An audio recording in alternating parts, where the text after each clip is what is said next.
han sido días intensos, difíciles, pero yo creo que como yo es irrelevante en el contexto general, en donde no podemos en ningún momento perder de vista que hay 222 personas que han perdido la vista de manera total o parcial, en donde hay más de 2.000 personas lesionadas, en donde han habido graves violaciones a los derechos humanos y en donde eso sigue sucediendo. Y por lo tanto, ante una pregunta que podría ser tan básica, que es ¿cómo estás?, yo prefiero hoy día poner el centro en cómo están quienes han estado luchando para que sea posible que hoy día hablemos de nueva Constitución y de agendas sociales urgentes y, en el fondo, cómo nos imaginamos el Chile del futuro. Es eso, creo yo, lo importante. Ahora, inevitablemente, Gabriel, se tiende a personalizar, sobre todo cuando hay firmas en un documento. Y tú eres la única persona que firma como persona natural, propia, y no como representando un partido. Y por lo tanto, una seguidilla de críticas ha tenido que ver directamente por ti, porque te identifican como una persona que forma parte de un referente, pero tú firmaste por tu propia voluntad. Y te quiero preguntar sobre eso. ¿Qué te llevó a que no representaras a tu partido, sino que votaras o firmaras, individualmente? Yo soy militante de Convergencia Social. Siempre he creído y tengo la profunda convicción que la política tiene sentido solo cuando es colectiva y no a partir de caudillismos individuales. Y también que hay momentos en la vida y coyunturas excepcionales en las que uno tiene que tomar decisiones difíciles, incluso aunque éstas generen costos internos. Lo fue, por ejemplo, cuando decidí sacar una declaración respecto a lo que yo estimaba que había una violación de derechos humanos en Venezuela en el marco de las protestas que se estaban dando durante el año pasado. Y en esta oportunidad son las dos veces en que he actuado de esta manera. Yo estoy consciente de que eso ha generado un debate intenso al interior de mi partido. Ayer estuvimos en Comité Central durante 13 horas, donde yo estuve presente para poder escuchar, recibir las críticas, observaciones que sean necesarias y poder contar cuál era mi posición. Y mi posición básicamente es la siguiente. El día martes, a las 9 de la noche, cuando se posterga la alocución a nivel nacional del presidente Piñera, que todos conocen, hubo una posibilidad real, que a estas alturas todos sabemos que era una posibilidad real, de que se ordenara nuevamente a los militares a salir a las calles, y ya no con la disposición de la primera vez. Y en ese contexto me parece que todos teníamos que hacer el máximo esfuerzo posible por llegar a un acuerdo que permitiera que el pueblo decidiera, que fue finalmente lo que se logró, cuál es el mecanismo mediante el cual cambiar la Constitución. Finalmente, respecto de la situación particular de la firma, yo consideré en ese momento que, habiendo participado hasta el momento final de las conversaciones para que este acuerdo fuera posible y haber incidido no solo personalmente, sino como Convergencia Social y como Frente Amplio, habiendo incidido de manera muy sustantiva para que el resultado fuera un plebiscito en donde hubieran dos opciones, una de ellas una asamblea constituyente con 100% de delegados electos y no solamente una opción de una convención mixta con parlamentarios designados sin ni siquiera un plebiscito. Me pareció que no correspondía a última hora el restarse y decir valoro el acuerdo pero no estoy dispuesto a asumir los costos. Eso es una decisión muy complicada. Yo entiendo y respeto la crítica que hay hoy día en sectores importantes de mi partido y por lo tanto lo estamos discutiendo al interior con el ánimo de salir adelante y de empujar lo que importa, porque más allá de las divisiones y rencillas internas, hoy día estamos ante la oportunidad de tener una Constitución que por primera vez en la historia de Chile, sea construida de manera democrática. Y eso es algo a lo que no podemos renunciar, y ahí yo comparto plenamente las palabras de nuestra presidenta, Gael Jomans, que hoy día en la mañana, si no me equivoco, en este mismo canal, hablaba de que más allá de las diferencias que hay en el partido, en el Frente Amplio o incluso con otros sectores de la oposición, lo importante es ponerse en campaña desde ya para que gane el sí a una nueva constitución, una asamblea constituyente, y que además podamos perfeccionar los aspectos que quedaron incompletos del acuerdo, que podemos conversar ahora si es que tú lo estimas pertinente. Voy a hacerte una reflexión previa que no sé qué tanto calza con cómo tú ves la cosa antes de entrar en los detalles de esto. Hay una cosa que lo vengo repitiendo algunas veces, así que algunas personas me lo han escuchado. Ustedes son una generación, Gabriel, que yo creo que tiene mucho daño, por múltiples razones. El 2006 salieron explosivamente en la Revolución Pingüina, y ahí efectivamente hubo lo que ustedes consideraron una traición. Los usaron, levantaron las manos, aplaudieron, y las cosas no pasó una cosa muy grande. El 2011 pasó una cosa similar. Vuelven a salir muy fuerte, y sin embargo estaba todo muy enfocado en educación, y la educación no varió mayormente, a pesar de que se hicieron una serie de mejoras. Por lo tanto, llegando a la política y habiendo hecho una crítica para atrás, cuesta mucho, creo yo, no mirar las cosas que se acuerdan en un setting y con más o menos la misma escenografía de otras veces, como si no fuera la antesala de una nueva traición. Lo entiendo perfectamente, y yo creo que esa crítica, aprehensión, desconfianza que hoy día existe en un sector importante de quienes han estado movilizados es una crítica con la cual es necesario conversar. Mi argumento es el siguiente. El año 2006, cuando los pingüinos se movilizaron, nosotros fuimos parte de esa movilización. Yo recuerdo que era presidente de la FECH, Nicolás Grau, quien escribió una columna muy lúcida en ese entonces, que a propósito de las manos en alto, que se llamaba La mirada secreta de tus ojos, si no me equivoco, haciendo alusión a la película de Campanella, en El Mostrador. Cuando fue esa movilización, se hizo un acuerdo de la concertación y la derecha, totalmente de espaldas a los estudiantes que se habían movilizado, sin contener las demandas por las cuales los estudiantes se habían movilizado. Se habían movilizado en contra del lucro y para derogar la LOCE. Y para derogar la LOCE crearon una ley que validaba el lucro, que se llamaba la LG. El 2011 no hubo una resolución clara del conflicto. Quedó más bien entregado a la campaña presidencial siguiente, y ahí hubo un debate que tuvo varias ambigüedades. Sin embargo, en esta ocasión, ¿por qué yo creo que es diferente? Se habla mucho de la cocina. Sí.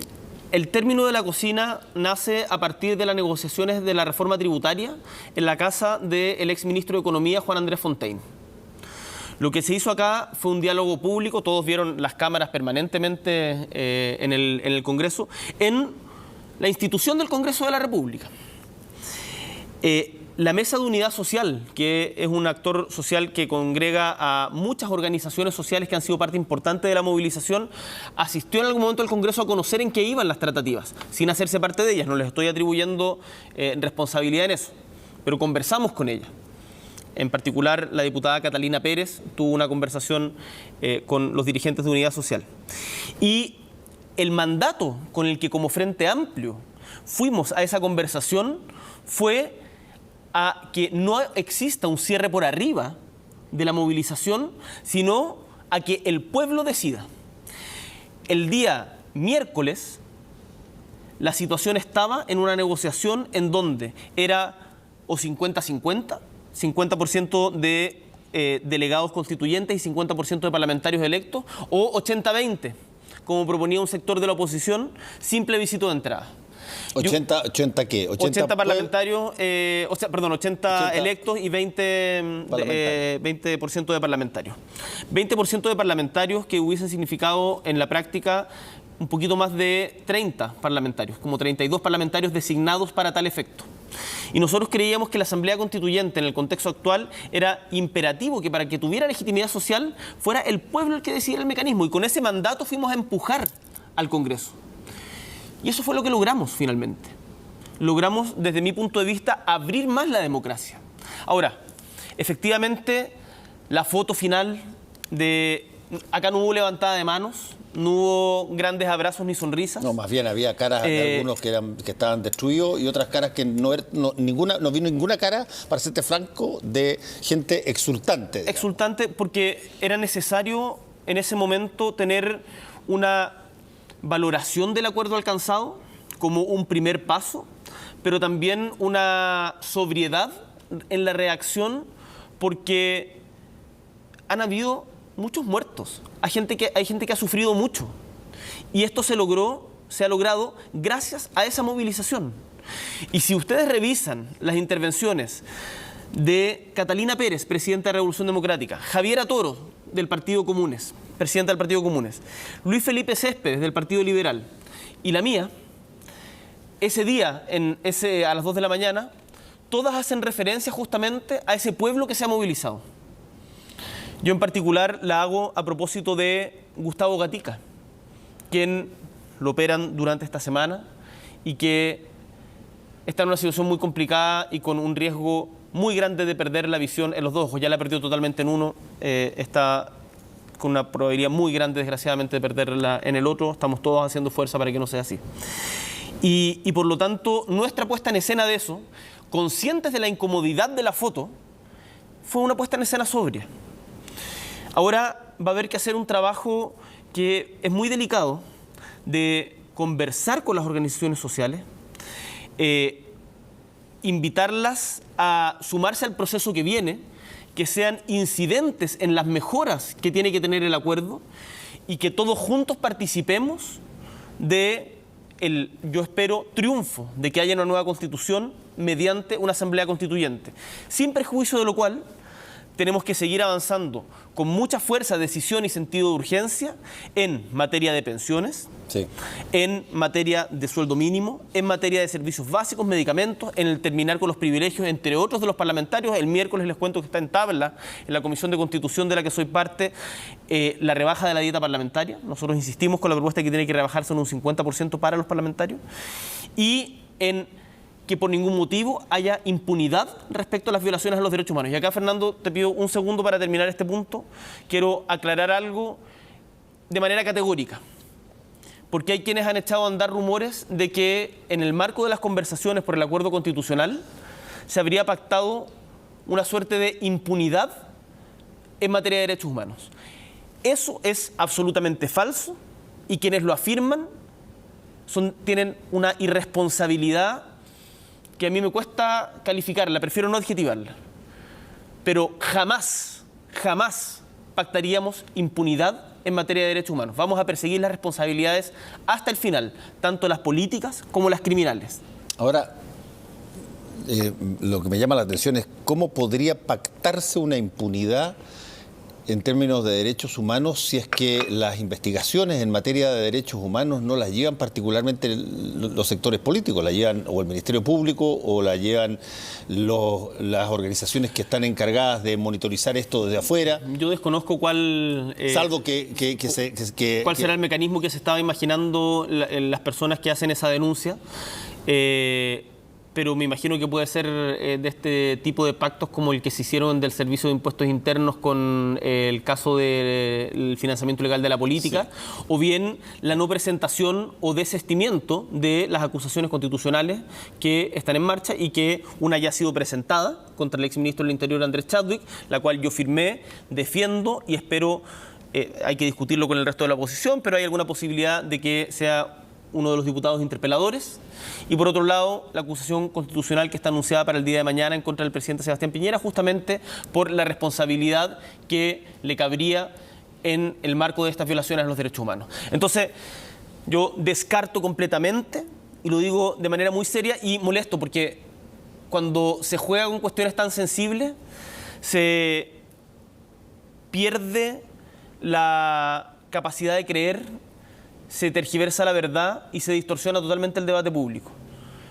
Descarto totalmente que haya cualquier pacto de impunidad. Ahora, Gabriel, esto ha generado de alguna manera movimiento. Renunció Jorge Charp al partido Convergencia Social. Tú estás pasado al Tribunal de Disciplina. El Tribunal Supremo. Al Tribunal Supremo, perdón. Me imagino que hubo partidos que se restaron, que originalmente estaban dentro, el Partido Humanista, pues se restó. Eso para un frente que tiene su poder básicamente en lo colectivo y que así nació y así se presentó. Así tiene que ser.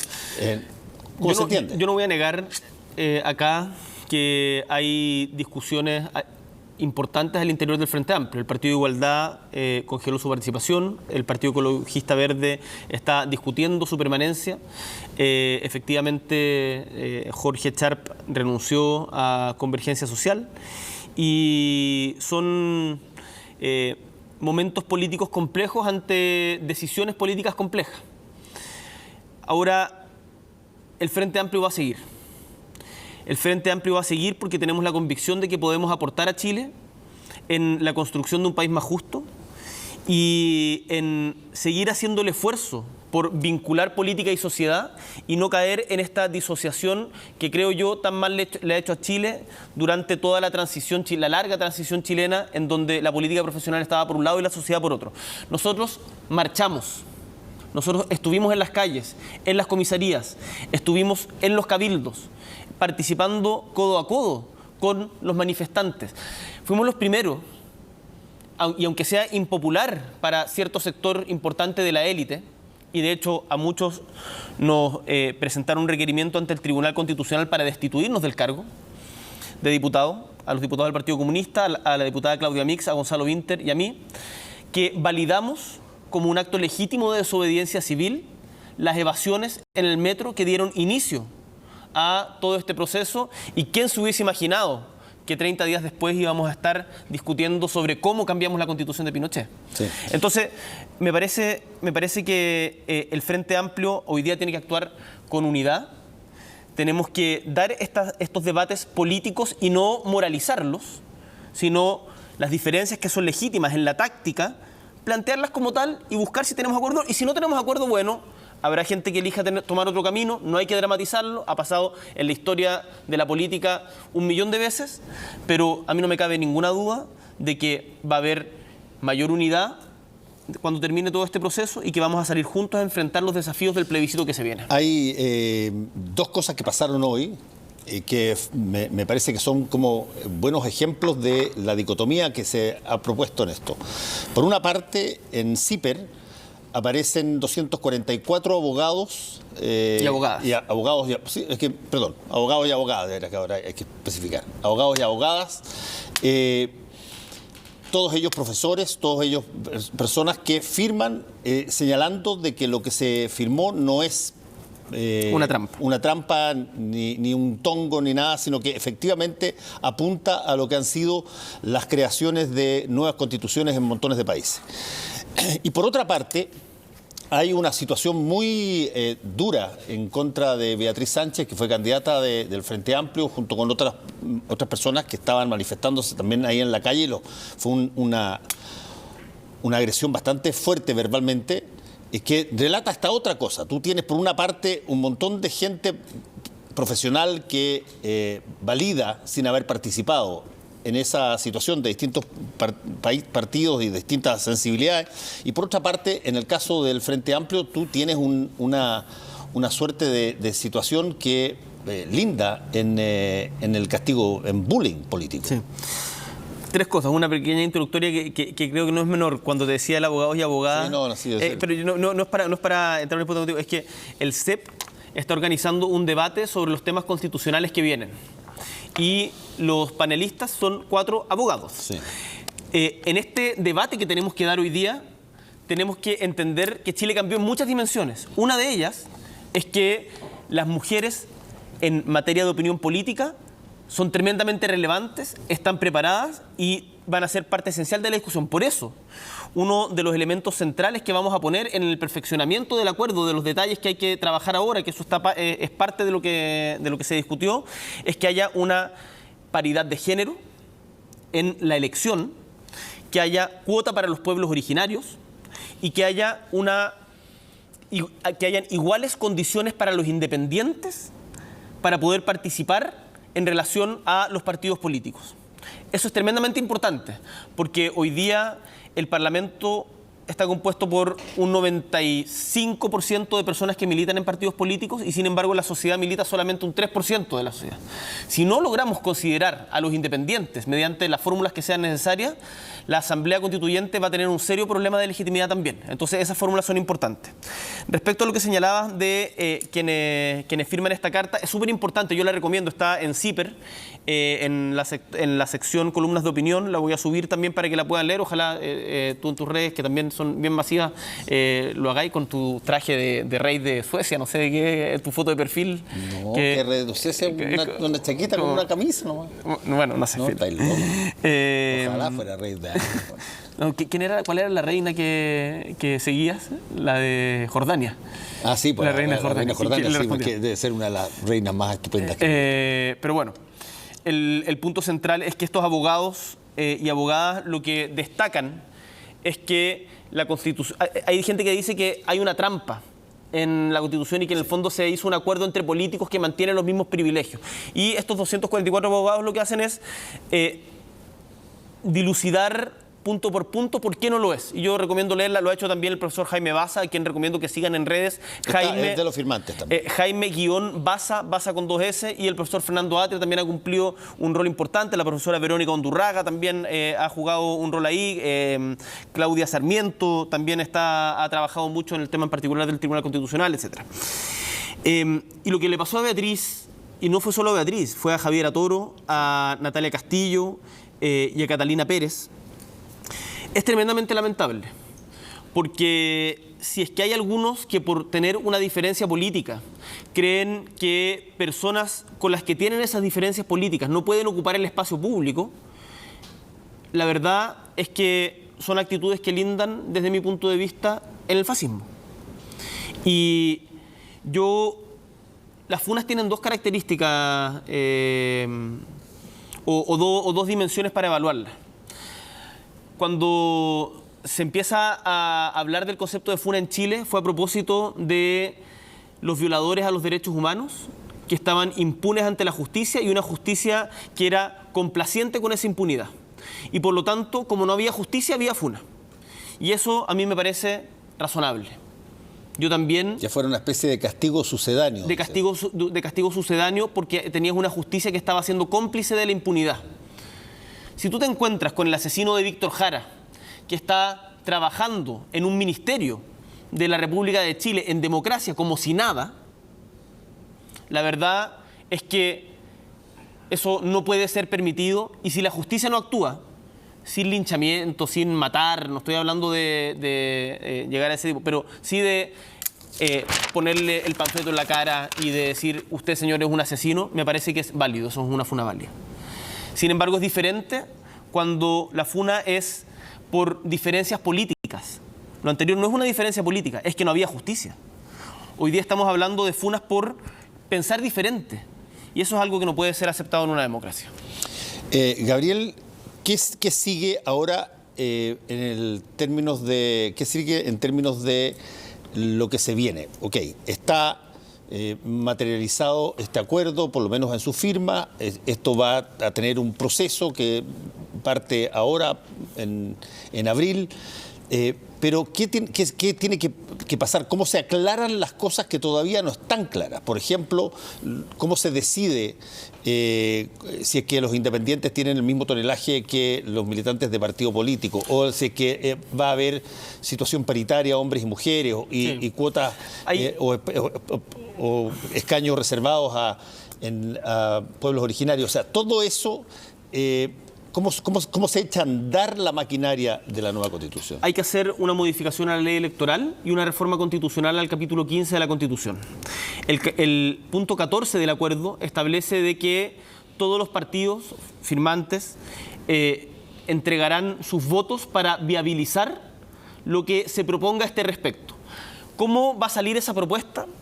Se va a convocar a un grupo de expertos y expertas de la oposición y del oficialismo, un grupo chico para que pueda funcionar rápidamente, técnico, para que haga una propuesta y tenemos que definir a dónde va esa propuesta. Esa propuesta, por supuesto, no es una propuesta obligatoria.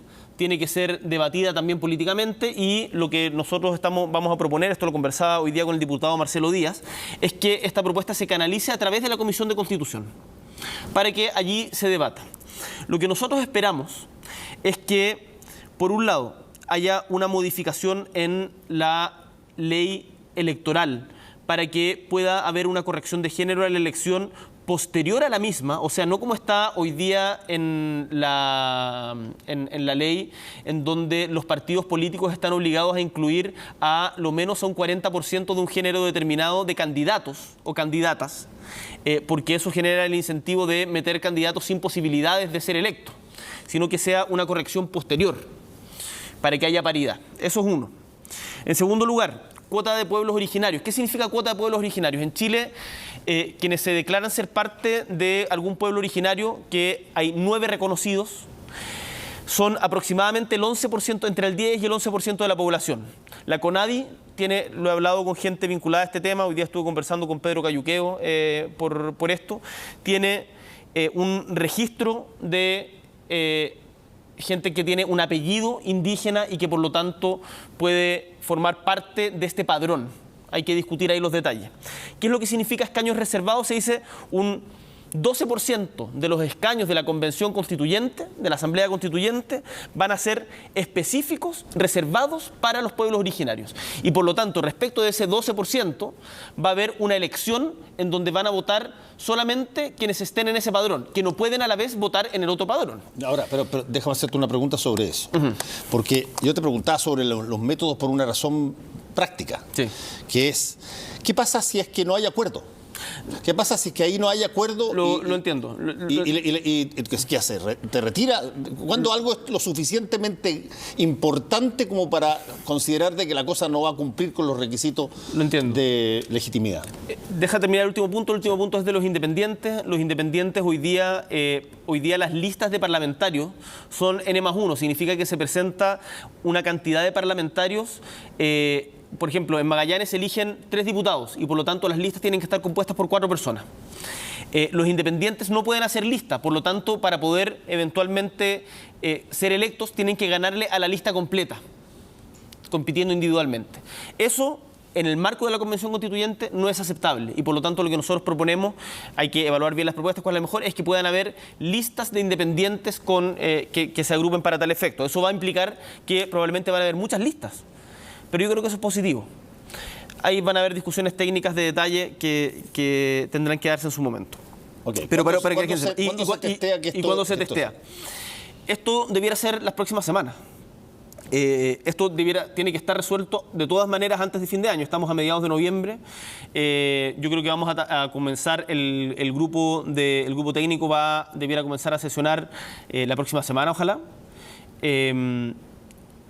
Debiéramos empezar a tramitarlo en la Comisión de Constitución inmediatamente y darle un fast track legislativo para que se apruebe rápidamente. Yo creo que el espíritu de todos es que esto sea lo más participativo posible, porque si hay algo que destaco es que, independiente del sector político al que se representa, todos reconocen de que la Constitución de 1980 estaba agotada por su legitimidad. Y por lo tanto, todos y todas tenemos que ser muy cuidadosos en que el actual proceso constituyente tenga la mayor legitimidad posible. Porque el resultado se juega no solamente en el texto final escrito, sino en el proceso, en cómo llegamos a él. Y ahí estos 3 puntos que te planteo son sin lugar a dudas esenciales, y yo veo disposición, por cierto, en la oposición, pero también veo disposición en la derecha para que esto curse, y espero que la generosidad que ha habido en los últimos días respecto a esto en particular se mantenga y podamos tener un acuerdo rápido y eficaz. Última pregunta. ¿Qué cosa a ti te daría todas las señales de que esto mutó de algo que podía ser extraordinariamente bueno a algo que efectivamente pudiera ser una trampa? ¿Qué necesitarías ver para que tú eventualmente dijeras, sabes que yo retiro mi firma? Si es que no se aprueba lo que te estoy diciendo, ley de cuotas reservadas para pueblos originarios, corrección de género y en particular la igual posibilidad de competir en igualdad de condiciones de independientes con militantes de partidos políticos, yo diría que la Convención Constituyente hacia la que estamos avanzando va a tener harto de farsa. y yo creo que como Frente Amplio tendremos que discutirlo en su momento. Yo espero que eso no pase, pero creo que no podríamos prestarnos para algo de esas características. Hemos avanzado, está incompleto. Yo creo que es bueno lo que logramos. Se abrió una puerta, no dejemos que la cierren. Gracias, Gabriel Boric, por haber estado acá. Muchas